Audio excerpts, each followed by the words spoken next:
Imagine you go to sleep tonight. Tomorrow morning, you wake up and realize the money you worked your whole life for has lost half, maybe even two-thirds of its value. For millions of people around the world, this isn't just a nightmare, it's real life. And that's where the story of Bitcoin begins. Hi, I'm Hussein. This is episode 1 of a full series of Bitcoin. And it won't try to explain Bitcoin in 2 or 3 simple slogans.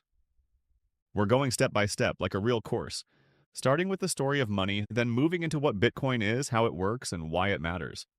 If you watch this series to the end, no one will be able to trick you with hype or catchphrases. You'll be able to judge what's true for yourself. The story of money started long before Bitcoin. A long time ago, people traded directly.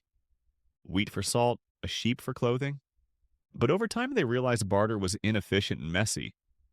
So humans moved toward things like gold and silver because they were scarce, they lasted, and most people accepted them.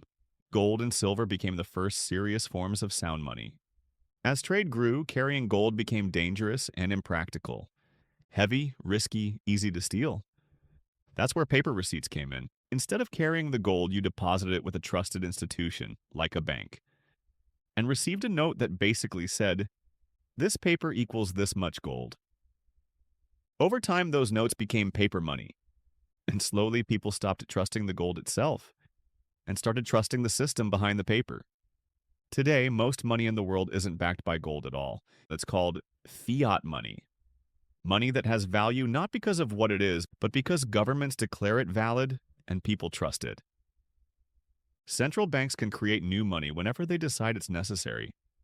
Sometimes it's done to stabilize an economy, but for the average person trying to save, it usually means one thing: your purchasing power slowly melts away. For most people, this isn't theory, it's life. You work, you save, but housing, rent, and food prices rise faster than your savings.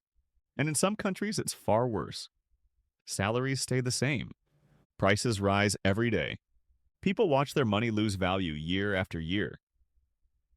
So a serious question started to appear. Is it possible to have a system where no one can create money out of thin air whenever they want? And the problem isn't only inflation. In the current system, most of your money lives inside banks and centralized platforms, which means accounts can be frozen, transactions can be blocked, withdrawals and transfers can be limited. If you live in a stable country, you might only hear about this on the news. But for people living under heavy controls, sanctions, or strict capital restrictions, this isn't a headline, like it's survival. This created one fundamental question. Can we build money that works on the internet, but has a limited, predictable supply, is difficult to censor, and depends on transparent rules? Not trust in an institution. For years, the answer was basically, probably not. Until a strange name appeared, Satoshi Nakamoto. In 2008, during the global financial crisis, a person or group using the name Satoshi Nakamoto published a paper titled Bitcoin, a peer-to-peer electronic cash system. The paper went straight at the hardest problem. How do you create digital money? That can't be easily counterfeited. How do you create a shared ledger without one central server controlling everything? And how do you align incentives so that people benefit more from being honest than from attacking the system? The working answer became what we now call Bitcoin. In the simplest definition, Bitcoin is digital money that runs on a global decentralized network, where the rules are written in code, not decided behind closed doors. Meaning, no one can wake up and add 10% to the total supply overnight. Transactions are recorded on a public ledger anyone can verify. No bank or government has an off switch for Bitcoin. Bitcoin is a direct response to the problems we just talked about.